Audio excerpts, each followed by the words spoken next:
Chapter 1. The Heavy Needle. Every second, the needle plunges into my vein. It is a cold, silver bite that tastes like industrial metal on the back of my tongue. This is my daily ritual, because without this chemical cage, I would be nothing but teeth and claws. The room is white and sterile, smelling of sharp ozone and antiseptic. I stare at the heart rate monitor, a flat, rhythmic beep that sounds as hollow as my soul. To my people, I am King Cassian Thorne, the clockwork monarch who never flinches. To myself, I am a monster wearing tailored skin. Truth be told, I haven't felt a real emotion in 10 years. My shadow wolf, that dark mutation pulsing in my marrow, is screaming today. It hates drugs. It hates the silence. After that, I feel the physician's cold fingers on my wrist. Dr. Eris doesn't look me in the eye because he knows I am a bomb that hasn't gone off yet.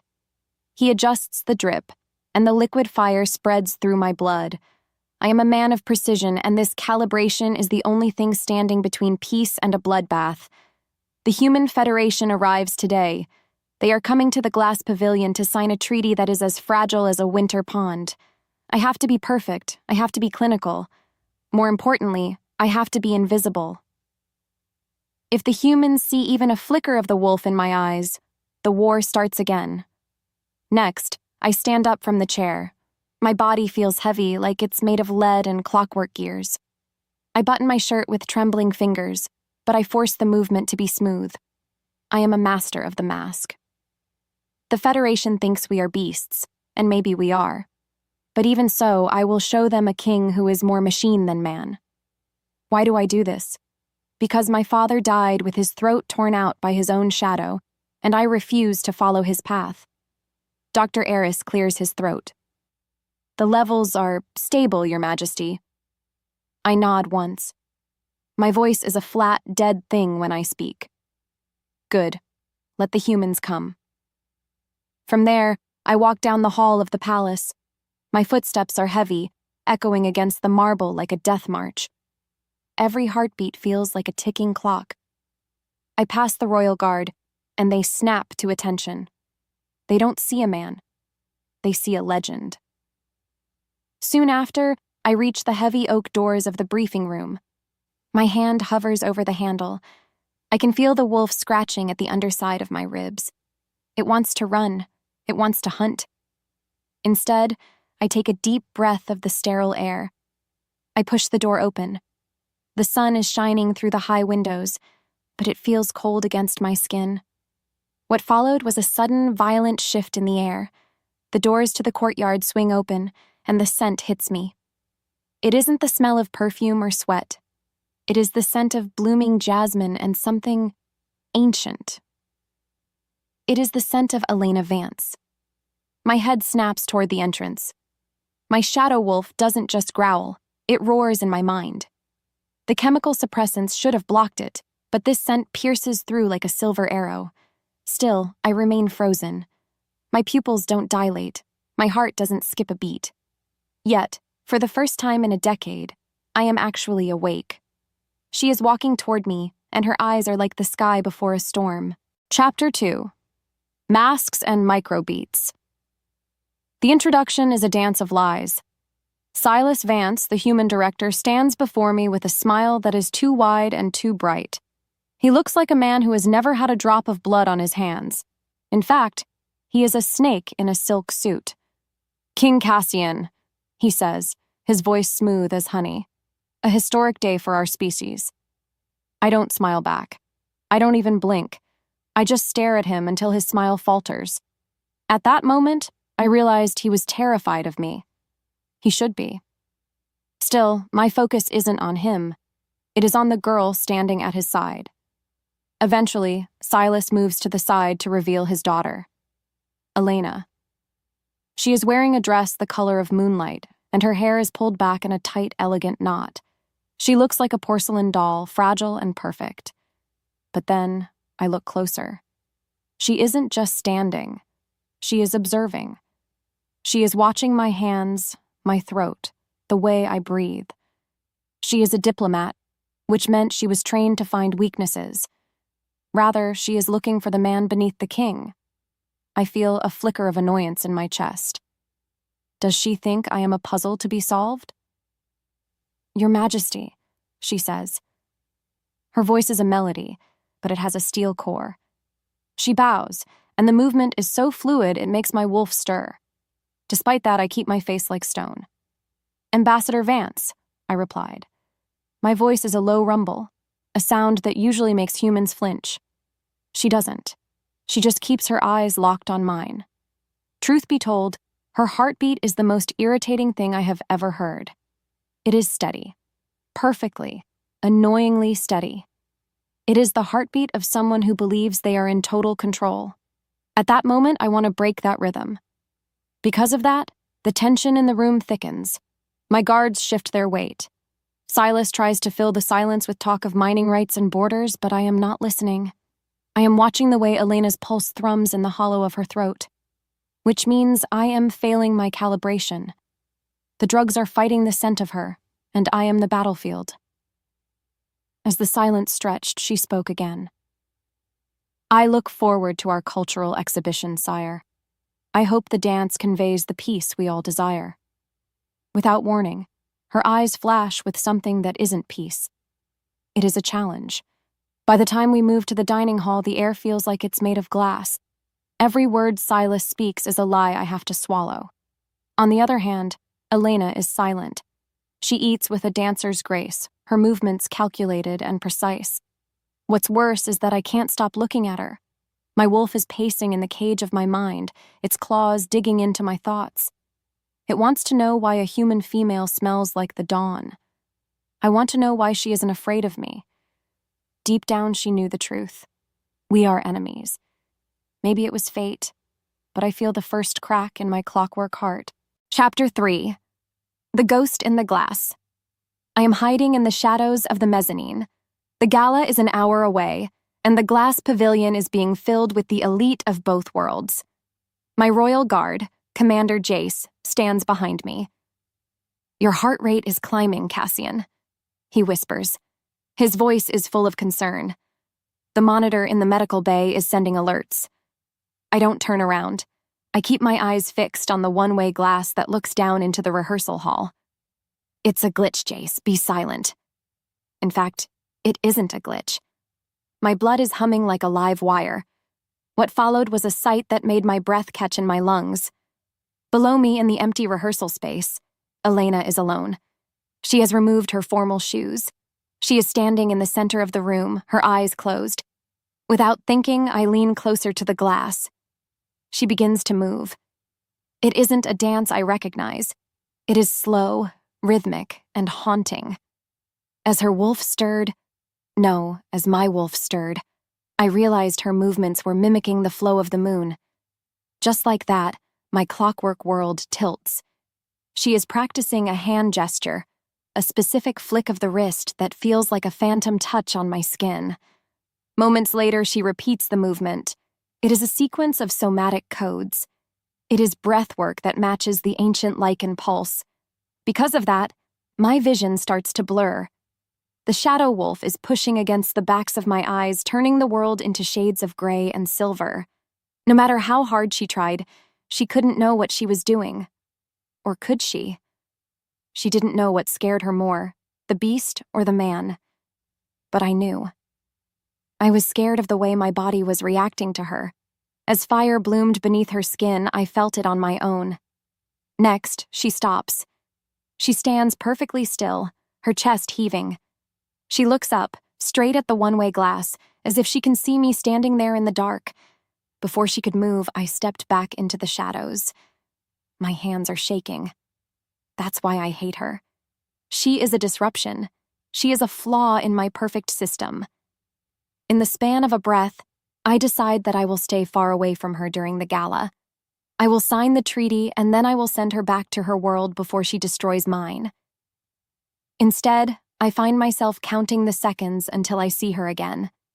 That night, the moon is full and blood-red. I stand at the edge of the balcony, looking out at the forest. With every heartbeat, I feel the drugs losing the war. The Clockwork King is a lie that is falling apart. Eventually, I hear the music starting downstairs. The gala has begun. As the sky darkened, I realized that I am no longer in control of the monster or the man. As if fate demanded it, I turned toward the stairs. I have to see her dance one last time. And she let it happen. The wolf inside me finally stopped fighting the cage and started looking for the key. Chapter 4. The Shattered Clockwork. The ballroom is a sea of silk and lies. I stand on the royal dais, my spine a frozen column of ice, while the Federation leaders toast to a peace I know is rotting from the inside. In fact, the air is so thick with the scent of human fear and expensive perfume that I can barely draw a clean breath. My skin feels 2 sizes too small. Beneath my ribs, the shadow wolf is no longer scratching. It is pacing with a rhythmic, predatory intent that makes my vision flicker with sparks of silver. Because of that, I keep my hands clenched behind my back so no one sees the way my knuckles have turned white. I am a king. I am a machine. I am a liar. What followed was the sudden silencing of the orchestra. The lights dim until the glass pavilion is nothing but a crystalline cage reflecting the blood-red moon hanging over the pines. At that moment, Elena steps into the center of the floor. She is alone. The humans hold their breath, but the lichens, we don't breathe at all. We can feel the change in the static of the room. Without warning, she begins. It starts with a slow, agonizingly graceful arch of her back that mimics the rising of the tide. No matter how hard she tried, she couldn't have known that this movement is the opening key to a lichen's subconscious. Soon after, her pace quickens. Her feet slap against the marble in a heartbeat rhythm. Thump, thump, thump, thump, the exact frequency of a wolf in pursuit. As the silence roared, I felt the first chemical suppressant in my system fail. It doesn't just fade, it snaps like a dry branch. A wave of raw, unfiltered heat surges from my gut to my throat, tasting of copper and wood smoke. As if pulled by a string, my body leans forward. My eyes lock onto the curve of her waist, the fluid snap of her wrists, and the way her breath catches in a soft, rhythmic gasp. Truth be told, she isn't dancing for the crowd. She is singing to the beast in my marrow. Next, she reaches the sequence where I saw her practicing in the dark. She spins, her dress flaring like a dying star, and her fingers trace a jagged line through the air. This is the somatic trigger, the movement that signifies a female's total surrender to the moon. In the span of a breath, the world turns red. The clockwork gears in my brain grind to a halt and shatter. Before the words left her lips, a sound rips out of my chest that I haven't made since I was a child. It is a low, chest-vibrating growl that silences the room more effectively than a gunshot, and she let it happen. The transformation began before I could even scream. Chapter 5. The Primal Claim. Pain is a cold fire that reconstructs your soul. My tailored suit jacket splits down the center seam as my shoulders broaden, the fabric shrieking in protest. Even so, I don't feel the cold. I only feel the overwhelming, agonizing need to reach her. The humans are screaming now, a chaotic symphony of terror that usually would grate on my nerves. But now it is just background noise. Rather, I see Silas Vance reaching for his daughter, his hand closing around her delicate arm to pull her away. Without thinking, I leap from the dais. I don't run. I launch myself with a power that cracks the marble beneath my feet. Moments later, I am a blur of shadow and teeth. I hit the floor between Elena and her father, my claws gouging deep furrows into the stone. My human mask hasn't just slipped, it has been incinerated. I stand 7 feet tall, a nightmare of black fur and glowing silver eyes, my breath coming in hot, visible plumes. Just like that, the Federation guards raise their silver-tipped rifles. What's worse is the look on Silas's face. It isn't just fear. It is a cold, calculated triumph. Because of that, I realize I have played right into his hands. But the wolf doesn't care about politics. It only cares about the female. Before either could speak, I whirl on the guards. I let out a roar that vibrates the very glass of the pavilion, a sound of such pure, dominant authority that 2 men drop their weapons in sheer biological shock. Then I turn back to Elena. She is frozen, her eyes wide, staring at the monster I have become. As if summoned, I reach out. My hand, now a massive clawed paw, gently cups the back of her head.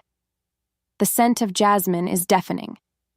The moment their eyes locked, I felt the bond pulse, a golden tether snapping into place, binding my life to hers with the finality of a death sentence. What followed was total diplomatic collapse. "She is mine!" The words don't come from my throat, but from the shadow wolf itself, telepathically echoing through the mind of every shifter in the room, which meant war. By claiming the ambassador's daughter as my mate in front of the world, I have committed an act of kidnapping and a breach of every interspecies law. Despite that, I don't let her go. I tuck her against my massive, fur-covered chest, shielding her from the flashing cameras and the aiming rifles. At that moment, I am no longer a king. I am a protector. Chapter 6. The Declaration of War. The escape is a whirlwind of violence and shadow. I carry Elena through the side exits, my loyal royal guard forming a wall of steel around us. Still, the Federation's silver sleeves are already moving, their boots thudding against the gravel of the gardens. Maybe it was fate, but my armored transport is idling at the curb, its black plating gleaming under the moon. I toss Elena inside, her small body disappearing into the leather seats. Before she could move, I was inside with her, the door slamming shut and locking with a heavy mechanical thud that signals the end of our old lives. As the wind shifts, the transport roars to life. I can hear the bullets peppering the back of the vehicle, the silver rounds whistling as they ricochet off the reinforced hull. Not only that, I can hear Elena's heart. It is no longer steady. It is racing like a trapped bird, a frantic thrum-thrum-thrum that makes my own blood boil with protective rage. Truth be told, I should be calculating the fallout. I should be thinking about the sanctions, the border strikes, and the millions of lives I just put at risk.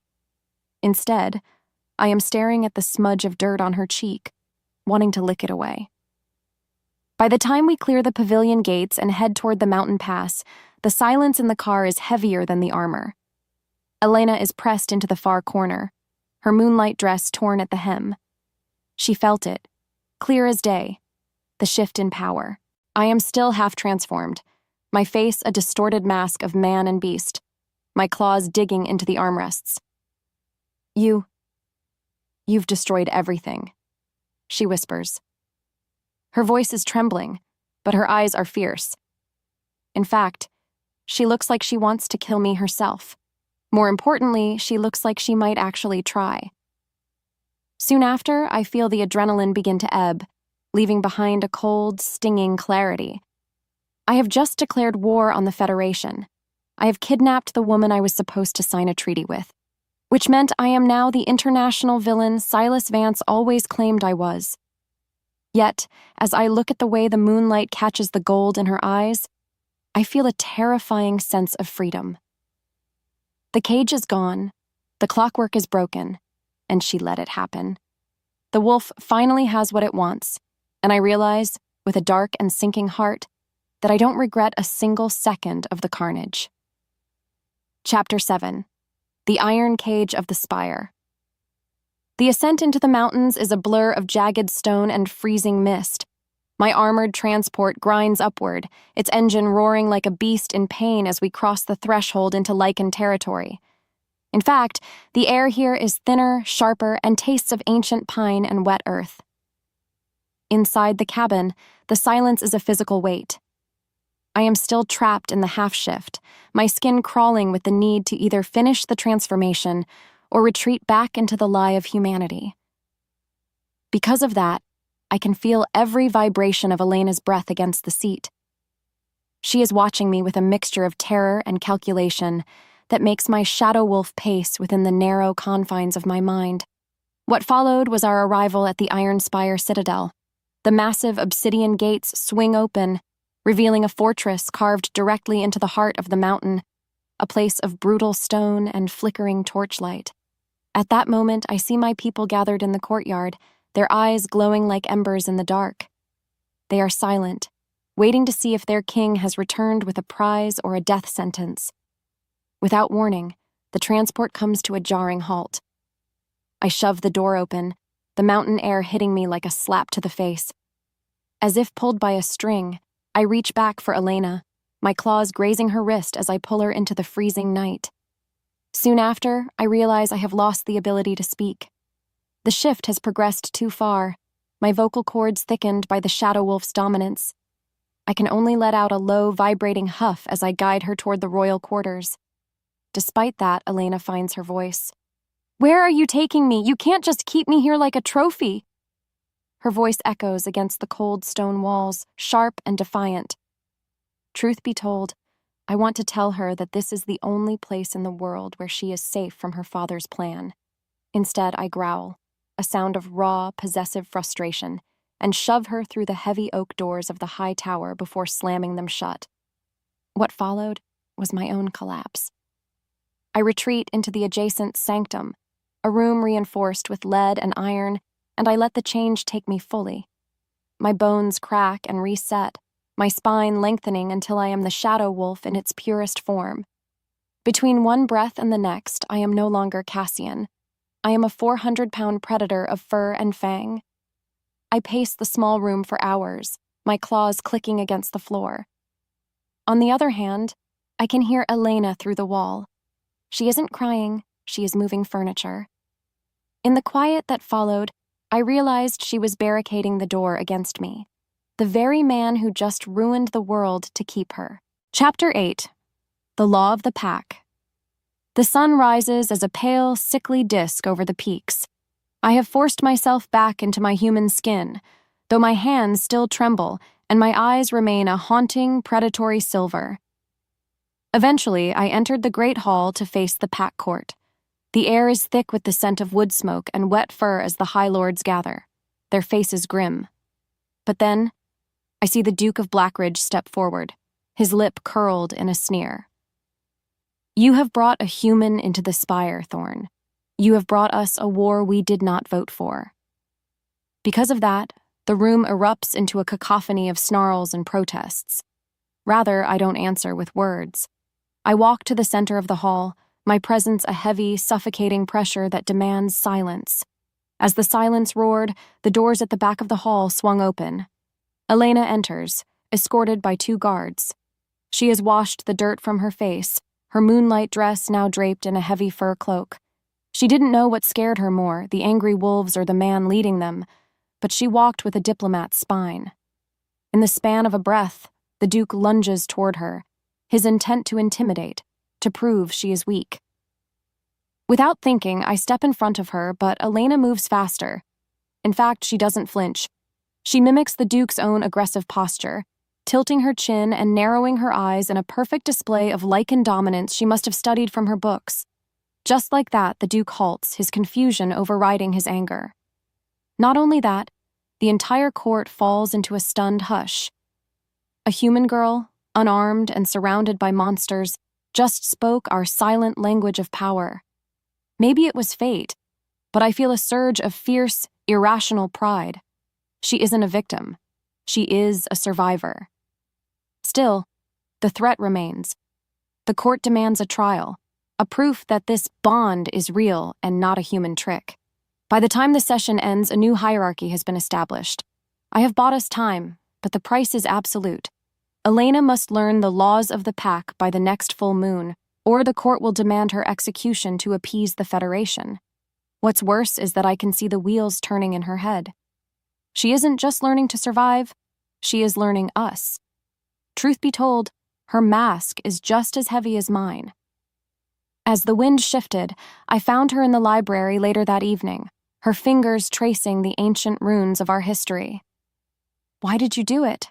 she whispers, not looking up. "Why did you destroy the peace?" Chapter 9. The Shadow on the Wall. The air in the library is cool and smells of old parchment and beeswax. I stand in the doorway, watching the flickering candlelight dance in her hair. "The peace was a lie, Elena," I say, my voice finally returning to its human rasp. "Your father knew what that dance would do." Because of that, She finally looks at me, and I see the first cracks in her diplomatic armor.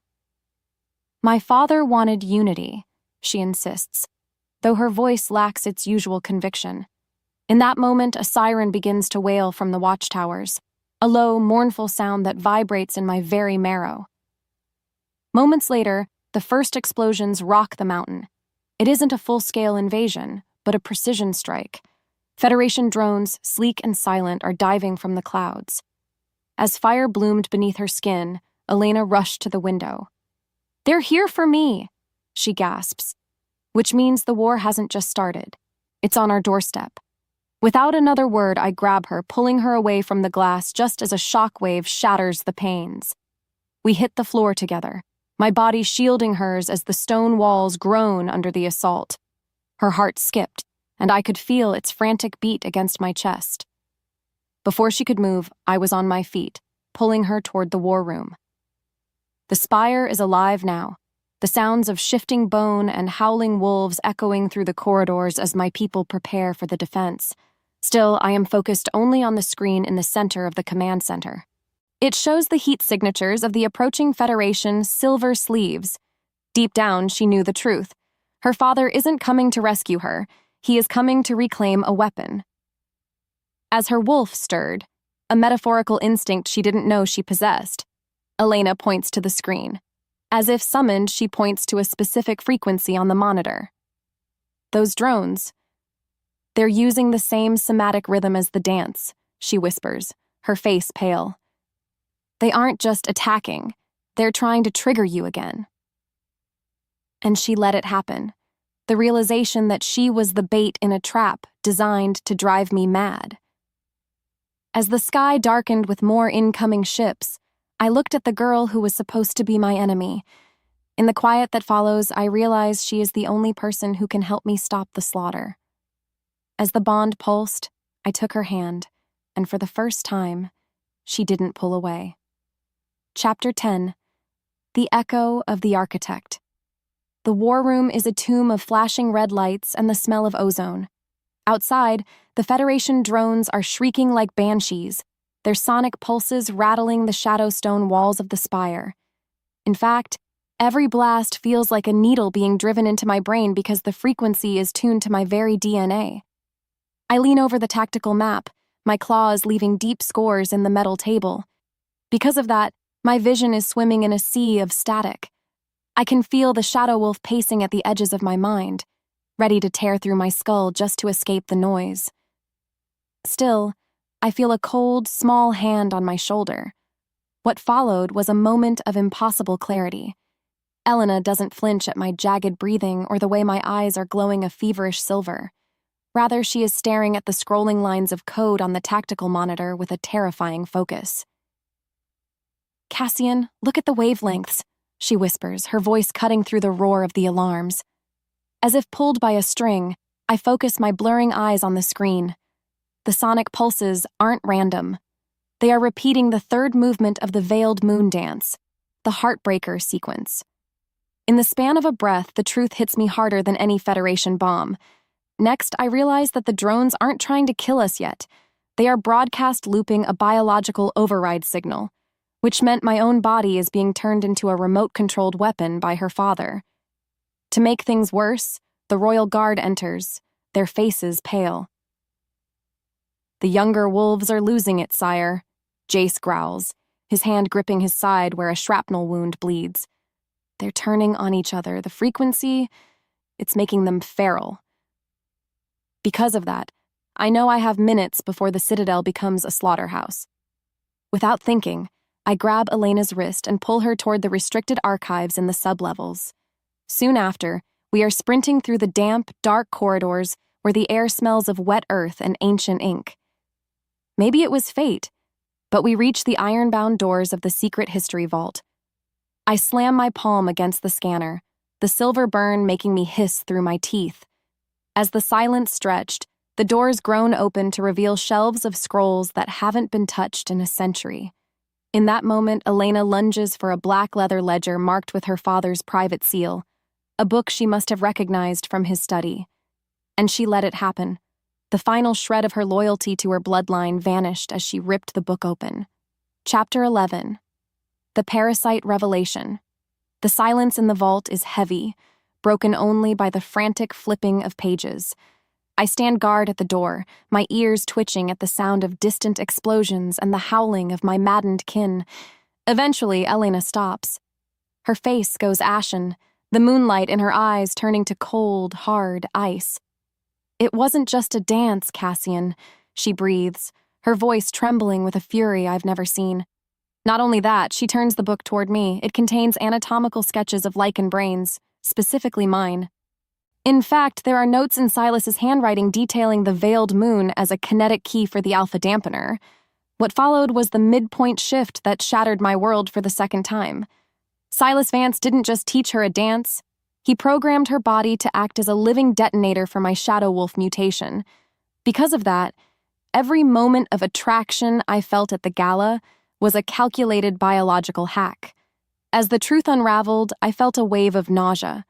Our bond, the thing that made me kidnap her, the thing that started this war, was a weaponized virus of the mind. Deep down, she knew the truth. She was the parasite, and I was the host.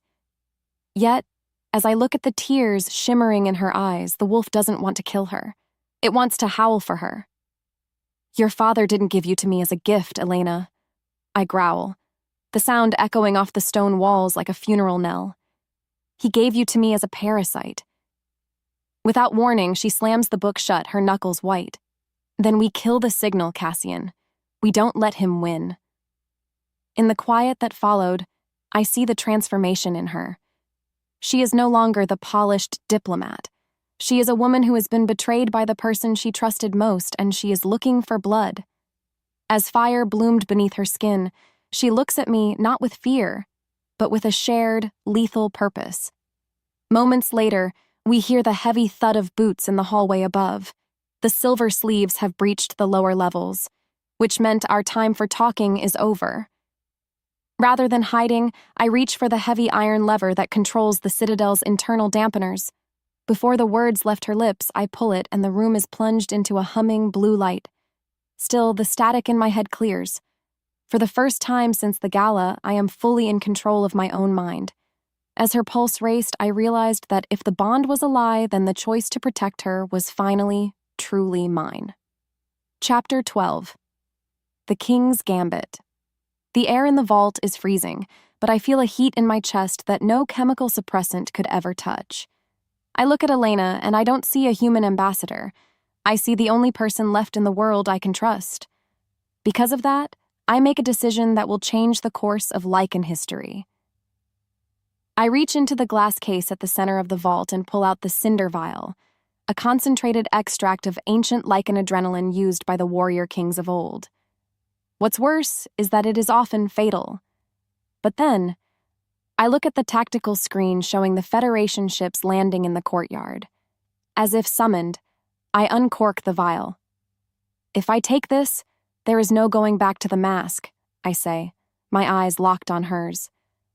"I will become the monster your father wants me to be, but I will be his monster, not his puppet." Without another word, Elena steps forward and places her hand over mine. "Do it," she whispers. "I'll be the one to bring you back." As the bond pulsed, this time real, forged in the fire of betrayal, I swallow the liquid. Between one breath and the next, my human heart stops, and the Shadow Wolf takes the throne. Soon after, the vault doors are kicked open. 3 Federation soldiers in silver mesh armor rush in, their rifles raised. But then they stop. They aren't looking at a man anymore. They are looking at a shadow that has taken form, a creature of smoke and teeth that is too fast for the human eye to track. In the span of a breath, I am upon them. I don't use a weapon. I use the raw, terrifying power of the mutation I spent my life hiding. What followed was a dance of a different kind, one of blood and bone and absolute retribution. By the time the room is silent again, I am standing over the bodies, my fur matted with crimson. Nevertheless, I don't feel the shadow madness. I feel a cold, piercing focus. I turn to Elena, expecting her to scream, but she is already picking up one of the Federation's dropped comlinks. In fact, she is already hacking the frequency. "Cassian," she says, her voice steady as a rock. "The fleet is retreating to the border. My father is going to use the whiteout bomb." As the sky darkened with the promise of total destruction, I realized the war was no longer about mining rights. And she let it happen. The king and the traitor had become the world's only hope. Chapter 13. The Blood Sovereign. The blue light of the vault flickers against my fur, casting long, monstrous shadows against the ancient stone. The cinder vial is empty, and my humanity is a dying ember. In fact, every nerve in my body feels like it's being threaded with white-hot wire. I can hear the heartbeats of the soldiers 3 floors above. I can smell the fear sweat of the guards in the courtyard. The world has become a map of targets and prey. Because of that, I have to clench my teeth so hard I feel the enamel crack just to keep from howling. I am no longer a king playing at being a machine. I am the Blood Sovereign, and the shadow has finally taken the throne. What followed was the sound of Elena's voice, small but steady, cutting through the red haze in my brain. "Cassian, stay with me. Look at me." As if pulled by a string, I turn my massive head toward her.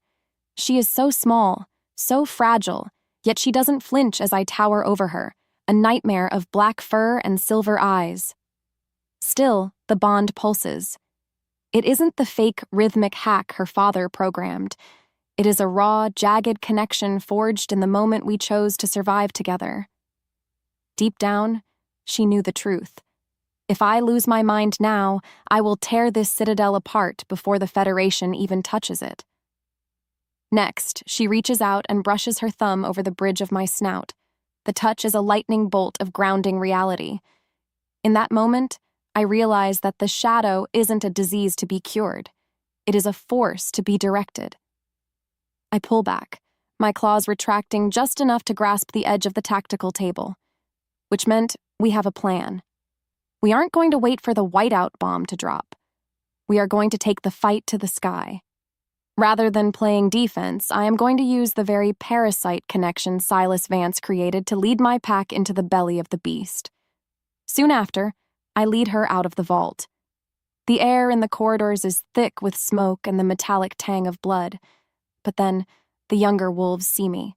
They are cowering, their minds shattered by the sonic drones. But when I walk past, my presence acting as a psychic anchor, they begin to rise. As the silence roared, I realize I am no longer just their king. I am their alpha, the one who carries the shadow so they don't have to. And she let it happen. Elena walked beside me, the human light in the center of a pack of monsters, as we moved toward the hangar bay. Chapter 14. The Heart of the Storm. The hangar doors groan open, revealing the Night Wraith, the only stealth shuttle in the Lycan fleet. Outside, the sky is a bruised purple, filled with the flickering lights of the Federation bombers. Eventually, I helped Elena into the pilot's seat. She is a diplomat, but her father made sure she knew how to fly. It was part of her perfect bridge training. Not only that, I realize she is the only one who can bypass the Federation's automated defense codes because her biometrics are still listed as high priority. In fact, Silas's arrogance is the only reason we have a chance. What followed was a moment of agonizing commitment. I stand at the ramp of the ship, looking back at my commandos, 12 of the deadliest shifters in the Spire. They are ready to die for a king they used to fear.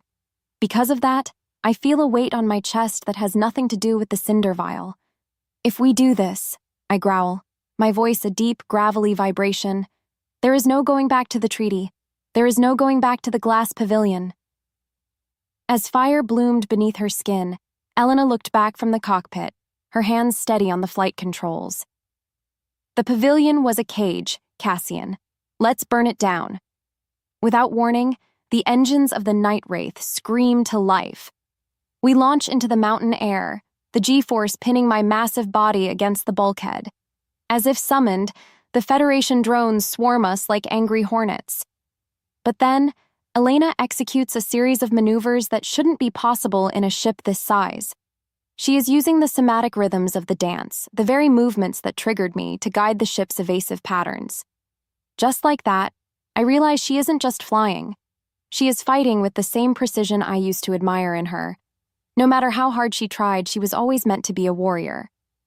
By the time we breach the cloud layer, the Federation command ship looms above us like a floating city of steel and light. It is beautiful and terrifying, a monument to human coldness, which meant my father's killer was inside. To make things worse, the whiteout bomb is visible on the external hangar, its silver casing glowing with a deadly, pale light. Truth be told, my wolf wants to tear the ship apart with its bare teeth. Instead, I look at Elena. This is the point of no return. We are about to commit the ultimate act of treason against her species and the ultimate act of war for mine. Chapter 15. The Traitor's Kiss.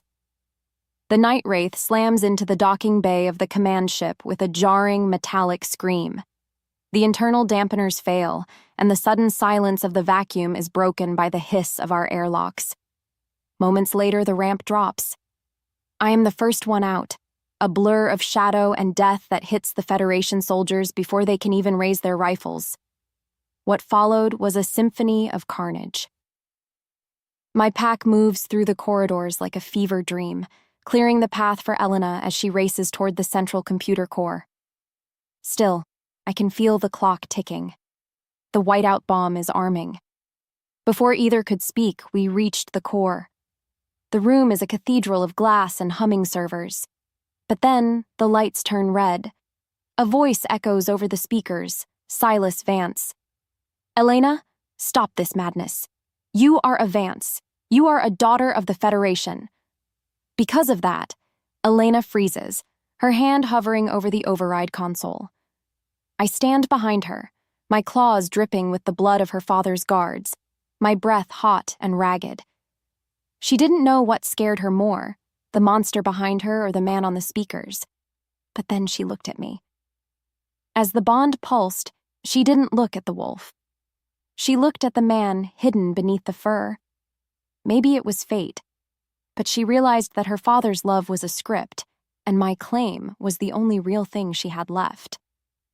Without thinking, she slammed her fist into the enter key, uploading the somatic virus we found in the archives. In the span of a breath, the Federation's own defense grid turned on itself. What's worse is that the bomb began its countdown to a self-destruct, not a launch. In the quiet that followed, Silas's voice turned from honey to venom. As the wind shifted, I pulled Elena toward me. The ship was shuddering, the sound of tearing metal echoing through the core. As her pulse raced, she grabbed the lapels of my torn shirt, pulling my massive, distorted face down to hers. Between one breath and the next, she kissed me. A desperate, fierce claim of her own that tasted of salt and revolution. And she let it happen. The final barrier between us shattered. I wasn't her captive, and she wasn't my parasite.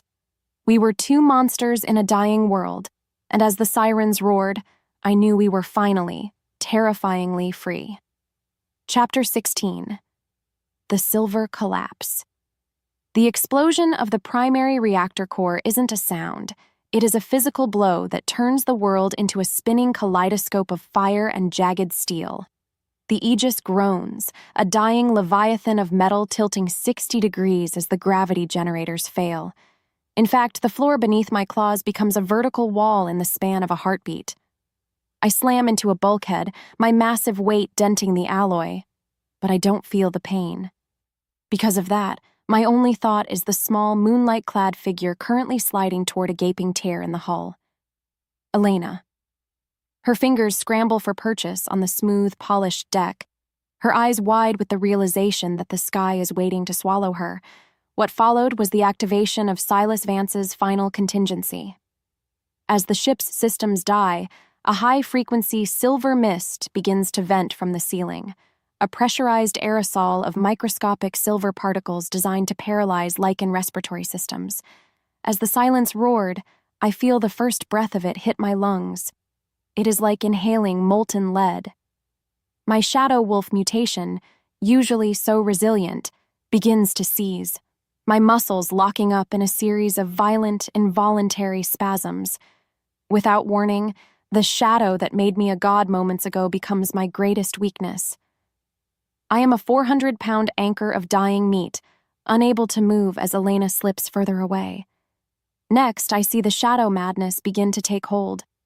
Without the mental shielding of the spire, the silver mist forces my brain into a feedback loop of every nightmare I've ever suppressed, which meant I am no longer in the command ship. I am back in the white calibration room, being dismantled by needles. To make things worse, I see Silas Vance. He isn't dead. He is standing in the doorway of an escape pod, his face a mask of cold, surgical disappointment as he watches his daughter dangle over the abyss. Truth be told, he doesn't move to save her. He just watches. And she let it happen. She let go of the railing, her body vanishing into the smoke and the scream of the wind. Chapter 17. The Weight of the Crown. The descent into the lower decks is a journey through a literal hell. I am crawling on my belly, my fur charred and my silver-poisoned blood leaving a shimmering, toxic trail on the floor. Eventually, I find the hangar where Elena fell, but she is gone. The silver sleeves didn't let her fall to her death. They intercepted her in midair with a gravity net. Not only that, I can see the lights of their transport craft vanishing into the clouds, heading back toward the Federation border. Because of that, the silence in the hangar is louder than the explosions. I am alone in a falling tomb, and I have lost the only thing that made my heartbeat matter. What followed was the loss of the bond. Whether it's the silver mist or the distance, the golden tether in my mind snaps, leaving behind a cold, hollow ache that feels like a physical amputation. Still, I try to howl, but my throat is raw and filled with the taste of pennies. I am the king of the wolves, and I am cowering in the dark like a beaten cur. Rather than fighting, I find myself staring at a fragment of her moonlight dress caught on a jagged piece of debris. Deep down, she knew the truth. I couldn't protect her. I am exactly what her father said I was. A biological accident that destroys everything it touches. Moments later, the Aegis hits the mountain. The impact is a tectonic shift that levels the surrounding forest and sends a shockwave back toward the Iron-Spire. Maybe it was fate, but I am thrown clear of the wreckage, my body tumbling through the trees until I hit the frozen earth of a ravine. In the span of a breath, the world goes black. I lie there in the snow, the cold seep of the mountain winter numbing my wounds. As the wind shifted, I heard the distant sounds of my pack being hunted through the woods by the Federation's sonic teams. I should get up. I should lead. Instead, I just close my eyes and wait for the ice to take me. Chapter 18. The Dark Night of the Soul. The ravine is a cathedral of frost and silence. I have shifted back into my human form, or what's left of it. My skin is a map of silver burns, and my breathing is a shallow, rattling sound that barely disturbs the falling snow. In fact, I am a king without a kingdom, and a mate without a match. I stare up at the blood-red moon, the same moon that looked down on the gala, and I realize the core emotional question has finally been answered. Because of that, I know the truth. A monster cannot be loved. Not for his shadow, and certainly not for the mask he used to hide it. What followed was the ghost of my father appearing in the mist of my fading consciousness. He looks at me with those same hollow, clockwork eyes, a reminder that the Thorne bloodline is a curse that always ends in the dark. No matter how hard she tried, Elena couldn't fix me because I am fundamentally broken. As the silence stretched, I felt the shadow madness finally win. The wolf in my mind stops fighting and starts to mourn, a low psychic keening that vibrates through the frozen ground. She didn't know what scared her more, the wolf or the man, but it doesn't matter anymore because both are dead. By the time the first light of dawn touches the peaks, the Iron-Spire is a silhouette of defeat on the horizon. The Federation has won. They have the detonator, they have the resource rights, and they have the narrative, which meant I am just a footnote in a history book written by Silas Vance. Still, my fingers brush against something in the snow, the cinder vial, empty and cracked. It is a symbol of my arrogance. As her pulse raced, no, my own pulse slowed. I realized that I had traded my soul for a lie. In the quiet that followed, I let my head fall back into the snow. As if the forest watched, I surrendered to the dark, the king of nothing, waiting for the end of the world. Chapter 19. The Somatic Key. The world is a dull gray blur of silver sickness and cold. I am lying in a shallow grave of pine needles and ash, my lungs feeling like they are filled with broken glass. In fact, the shadow wolf is silent, curled into a ball of dying smoke in the corner of my mind. I am waiting for the end because the king is dead and the monster has nothing left to hunt. But then, a vibration starts. It isn't a sound, but a rhythmic pulse coming through the very bedrock of the mountain. Thump, thump, thump, thump. As if pulled by a string, my heart tries to mirror the beat. It is the pacing of the veiled moon, a somatic signal traveling through the Federation's own communication lines that are buried in the stone. What followed was a surge of raw, agonizing heat in my chest. Elena. She isn't just alive, she is fighting from the inside of a Federation black site. Because of that, the shadow madness begins to recede like a black tide. She is using the rhythm to ground me, to find me in the dark. In the span of a breath, my eyes snap open, the silver light returning with a fierce, vengeful intensity. I am not a footnote in her father's history. Rather, I am the storm he forgot to calculate. As her pulse raced, miles away but echoing in my soul, I found the strength to push myself up from the frozen earth. Next, I let out a roar that shakes the frost from the trees. It is a call to the scattered remains of the pack, a psychic command that pierces through the sonic dampeners of the Federation hunters, which meant the climb back has begun. Soon after, shadows begin to emerge from the mist, my commandos battered and bloodied but alive. They see me standing there, my skin still mapped with silver burns but my head held high. Truth be told, we are a broken army. But then, Jace steps forward, his eyes glowing gold. "The king is back," he growls. And she let it happen. The spark of hope ignited a fire that would burn the Federation to the ground. Chapter 20. Gathering the Shadow Guard. We move like ghosts through the subtunnels of the mountain, bypassing the Federation patrols. My mind is focused on a single point on the map, the Iron Grave black site where Silas has hidden his daughter.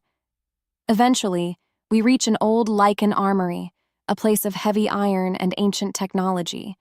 Not only that, I found the lunar pulse transmitter, a device designed to amplify a lichen's psychic reach. Because of that, I realize I don't need 1,000 soldiers. I only need one moment of total synchronization. In fact, Silas thinks he has silenced the world, but he hasn't heard the song of the pack when it's backed into a corner. What followed was the formulation of the final plan. I look at the 12 men and women who are all that remain of the Royal Guard. Still, there is no fear in their eyes. "We aren't going there to capture a site," I say, my voice a low, terrifying vibration that sounds like grinding stone. "We are going there to end a dynasty." As fire bloomed beneath her skin, no, beneath my skin, I feel the bond tighten. Elena is sending a new rhythm now, a faster, more aggressive beat. She is telling me where the silver vats are stored. Deep down, she knew the truth. She is the architect of her own rescue. Without warning, the lunar pulse activates. A wave of violet energy ripples out from the transmitter, shorting out the Federation's local drones and turning their own sonic weapons into useless scrap. Just like that, the hunters become the hunted. Rather than hiding, we charge. We hit the Federation perimeter like a physical manifestation of the mountain's rage. What's worse for them is that we aren't fighting with the precision of soldiers anymore. We are fighting with the desperation of a species that has finally stopped trying to apologize for its existence. As the wind shifted, the scent of jasmine and ozone grew stronger. Chapter 21. The Approach to the Grave. The Iron Grave is a brutalist tower of reinforced concrete, surrounded by a forest of silver mesh fencing. It looks like a needle stabbing into the heart of the valley. Moments later, we breach the outer wall. I am leading the charge, my body flickering between man and shadow, my claws tearing through the metal like it's wet paper. By the time the internal alarms start to scream, we are already in the elevators. Which meant Silas Vance has nowhere left to run. To make things worse for him, the whiteout bomb he tried to use on us is currently being sabotaged by Elena from within the tower's control core. As if summoned, the doors to the high-security level hiss open. The air is thick with the smell of scorched electronics and ozone. Before either could speak, I saw Silas. He is standing behind a barrier of reinforced glass, his face pale as he watches his screens fail one by one. Still, he tries to smile. "You're too late, Thorne. She's already been processed." Because of that, my roar of denial shakes the very foundation of the tower. But then, the screen behind him changes. It isn't a Federation seal anymore. It is a live feed of the Lycan royal crest flashing in a rhythmic pattern. As the bond pulsed, I realized she's done it. Elena has taken control of the tower's neural link. In the span of a breath, the silver aerosol vents in the hallway turn on, but they aren't spraying poison. They are spraying a neutralizing agent she formulated using the lab's own chemicals. She felt it, clear as day, the moment I entered the room. Between one breath and the next, I shatter the reinforced glass with a single shadowed blow. As the silence roared, I don't look at Silas. I look at the door at the back of the room, and she let it happen. The Queen of the Spire stepped out of the shadows, her eyes glowing with a silver light that matched my own. Chapter 22.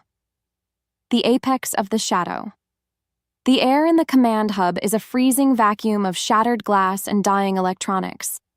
Silas Vance is backed against the primary server rack, his silk suit stained with the soot of his crumbling empire. In fact, he looks small now, just a man who tried to play God with a stopwatch and a silver needle. I stand before him, the shadow wolf manifesting not as a frenzied beast, but as a towering cloak of living darkness that swallows the light of the emergency flares. Because of that, the silence in the room is terrifying. My claws are retracted, my heart beating with the slow, heavy thrum of a predator who has already won. Yet I don't feel the hunger to kill. I feel the cold, hard weight of justice. What followed was the sound of Elena's boots on the glass. She walks past me, her moonlight dress scorched and torn, but her eyes are a brilliant, steady silver. As if pulled by a string, she looks at her father. Silas tries to reach for a hidden sidearm, a silver-plated derringer, but his hands are shaking too much to find the latch. "Elena," he wheezes, his voice cracking like dry parchment. Everything I did, it was for the species, to protect us from the teeth. Still, Elena doesn't flinch. She stops just inches from him, her presence as sharp and cold as a mountain peak. Truth be told, she is the most dangerous person in this room because she knows exactly how his mind works. Next, she reaches out and takes the gun from his unresisting hand, which meant the dynasty of the architect was officially over. To make things worse for Silas, the sound of howling erupts from the monitors behind him. Not the screams of dying wolves, but the triumphant roar of a pack that has reclaimed its soul. Rather than executing him, Elena turns the gun over in her hand and sets it on the console.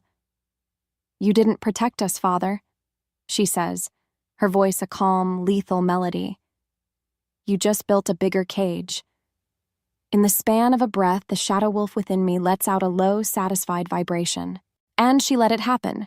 She turned her back on him, choosing the monster over the man who made her. Chapter 23. The Falling Action. The transition from war to the aftermath is a blur of heavy lifting and hushed conversations. Eventually, the Federation's remaining sane leaders arrive at the Iron-Spire, not with bombers, but with white flags and trembling hands. Not only that, the whiteout bomb has been dismantled, its silver core repurposed to power the Citadel's new medical wing.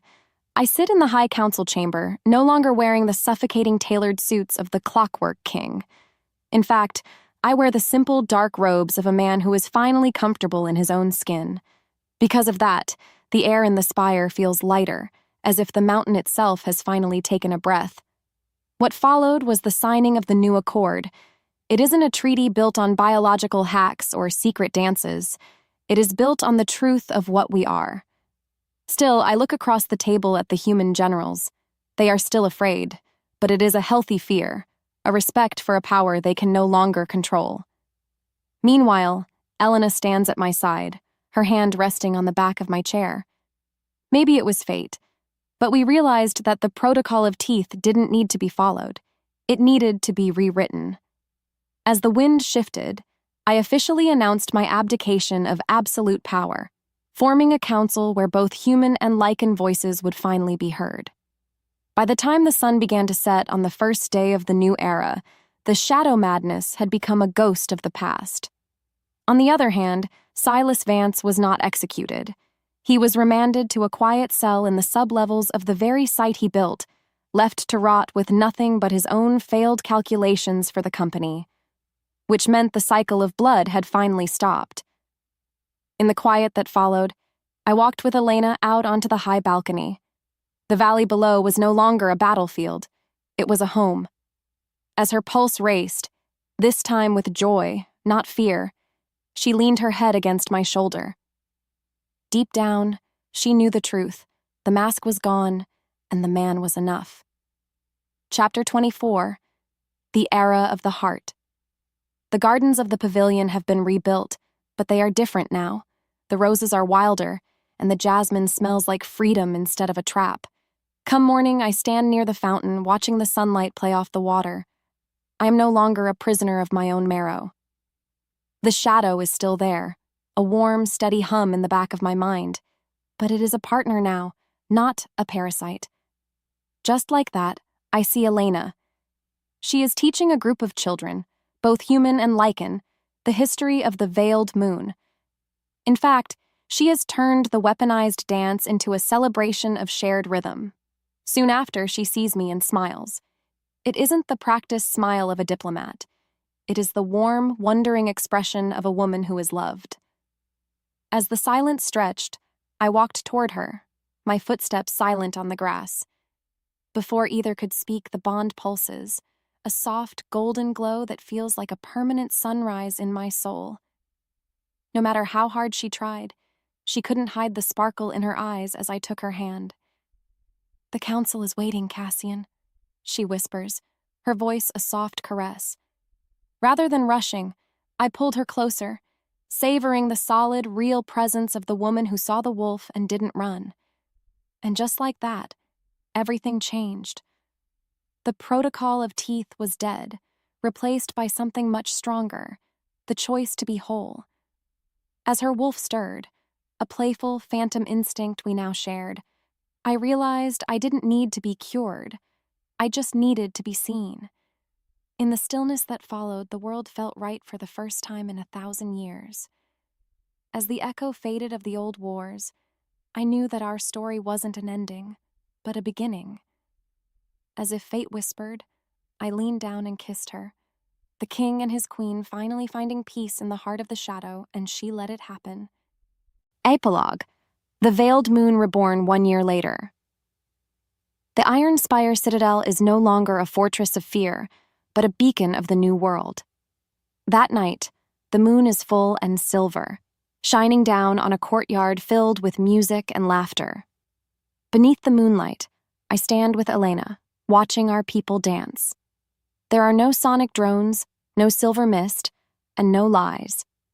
As the bond pulsed, I felt the steady, rhythmic beat of her heart, a song that I will listen to for the rest of my life, which meant the shadow was finally at rest. As the truth unraveled in the most beautiful way, I realized that the greatest strength wasn't in the bite. It was in the heart. The protocol of teeth has been officially replaced by the Sovereign Heart Mandate, ensuring that no biological or psychological manipulation shall ever again be used to dictate the fate of the lichen or human species. The story concludes with the complete integration of the hero's shadow and the heroine's agency. The monster has found his peace and the weapon has found her purpose. The era of the mask is over. The era of the heart has begun.